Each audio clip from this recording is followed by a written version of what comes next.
তো হ্যালো বন্ধুরা, কেমন আছো সকলে? আশা করছি সকলে ভালোই আছো। আজকে আমরা চতুর্থ অধ্যায়ের কিছু ছক পূরণ করব। আজকে আমরা প্রধানত প্রথম পরিচ্ছেদেরই ছকগুলি পূরণ করব। তো এখানে একটি কবি পরিচিতি দেওয়া আছে, তোমরা এই কবি পরিচিতিটি পড়ে নেবে। দেখো, এটি ব্যক্তিগত স্বার্থ ও সামাজিক স্বার্থ।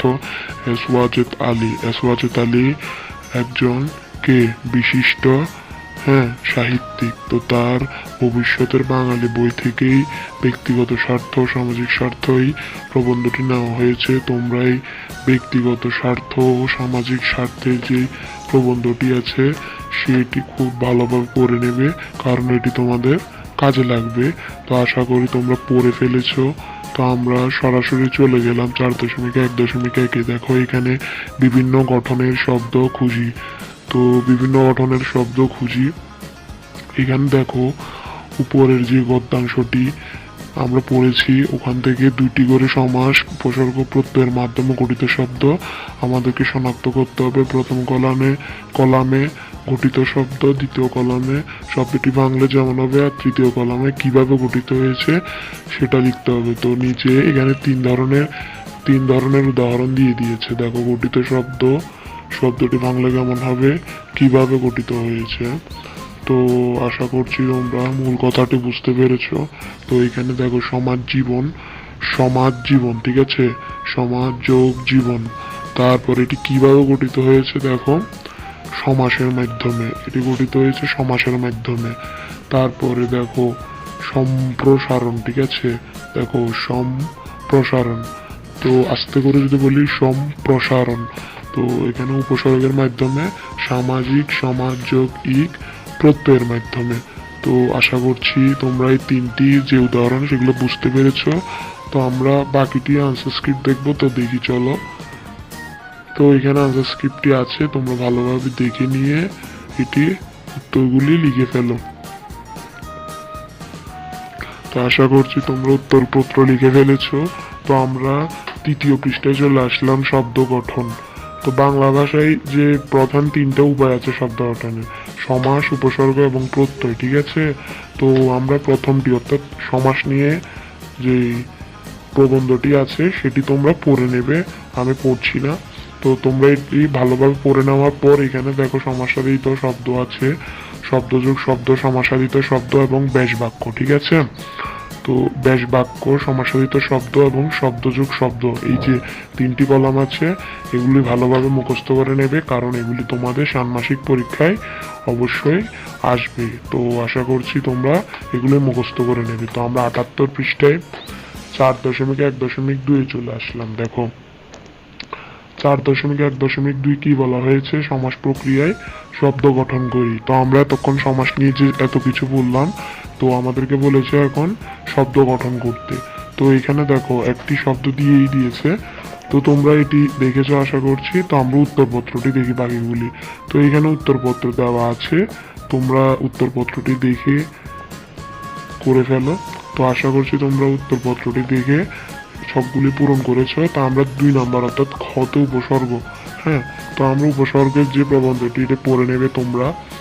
তো আমরা এখানে দেখো, এখানে উভয় অর্থাৎ প্রত্যয়ের মতোই তিনটি কলাম আছে। তো তোমরা তিনটি যেই অর্থগুলো আছে, শব্দগুলো আছে, সবগুলি মুখস্থ করে নেবে। তো আমরা দেখো 4.1.3 উপসর্গ যোগে শব্দ গঠন করি, এখানে চলে আসলাম। দেখো, এখানেও একটি উদাহরণ দেওয়া আছে, ঠিক আছে। তো আমরা 80 পৃষ্ঠায় দেখো, একটি উদাহরণ, শেষের দিকে একটি উদাহরণ দেওয়া আছে। উপসর্গ শব্দ, উপসর্গ সাধিত শব্দ। অ অ হচ্ছে কি, স্বরেয়, এটি কি উপসর্গ। তারপরে শব্দ কি, চেনা, শব্দটা কি ছিল, চেনা। উপসর্গ হলো অ, আর শব্দ হলো চেনা, দুটি মিলে হয়েছে অচেনা। তো আমরা বাকিগুলোর উত্তর এখন দেখব। তার আগে যদি চ্যানেলটি সাবস্ক্রাইব করা না থাকে, আমাদের চ্যানেলটি সাবস্ক্রাইব করে দাও, আর পাশে থাকা বেল আইকনটি প্রেস করে দাও, যাতে আমাদের এই নিউ কারিকুলামের যে সকল ভিডিও আছে তা সবার আগে পেতে পারো। তো আশা করছি তোমরা উপসর্গ যোগ শব্দ যোগ যে কলামটি আছে সেটি বুঝতে পেরেছো। তো আমরা আনসার স্ক্রিপ্টেই সরাসরি চলে আসলাম। দেখো আনসার স্ক্রিপ্টটি দেওয়াই আছে, তোমরা আনসার স্ক্রিপ্টটি দেখে উত্তরটি লিখে ফেলো। তো আমরা মোটামুটি শেষ করেছি 81 পৃষ্ঠা। এখন আমরা চলে আসলাম 82 পৃষ্ঠায়, প্রত্যয়। গ নাম্বার কি? প্রত্যয়। তো প্রত্যয় এর যে বর্ণনাটি আছে সেগুলো তোমরা পড়ে নাও। তো আমরা 83 পৃষ্ঠার যে শব্দগুলি আছে ওগুলো পড়ে নিয়েছি, তো তোমরা পড়ে নাও এগুলি। তো আমরা সরাসরি 84 পৃষ্ঠায় চলে আসলাম। 4.1.4-এ প্রত্যয়যোগী শব্দ গঠন করি। তো এখানে দেখো তোমরা একটি আগের মতো একটি উদাহরণই দিয়ে দিয়েছে। এখানে দেখো ক্রিয়ামূল বা নাম শব্দ, প্রত্যয়, প্রত্যয় সাধিত শব্দ। তো ক্রিয়ামূল বা নাম শব্দ কি আছে এখানে একটু যদি খেয়াল করো, লক্ষ্য করো, দেখো শিক্ষা, হ্যাঁ শিক্ষা, তারপর প্রত্যয় আছে কি তারপরে দুটোটা মিলে গিয়েছে শিক্ষক। তো এখানে একটু যদি আমি তোমাদেরকে বুঝাই, শিক্ষা আর যোগক মিলে হয়েছে শিক্ষক, ঠিক আছে। প্রথমটি অর্থযুক্ত, দ্বিতীয়টি কি অর্থহীন, আর দুটি মিলে হয়েছে কি প্রত্যয়। তো প্রত্যয় হয়েছে। তো আশা করছি তোমরা বুঝতে পেরেছো।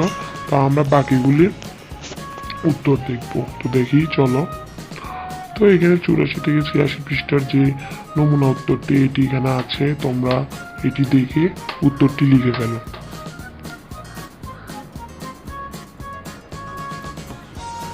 তো আশা করছি তোমরা তোমাদের উত্তরটি লিখে ফেলেছো। তো আমরা 86 পৃষ্ঠা এতটুকু পর্যন্ত কমপ্লিট করেছি। তো আমরা পরবর্তী পর্বে দ্বিতীয় পরিচ্ছেদ অর্থাৎ শব্দদীপ্তটি যে ছকগুলি আছে সেগুলি আমরা কমপ্লিট করব। তার আগে যদি চ্যানেলটি সাবস্ক্রাইব করা না থাকে সাবস্ক্রাইব করে দাও এবং পাশে থাকা বেল আইকনটি প্রেস করে দাও। সকলকে অসংখ্য ধন্যবাদ।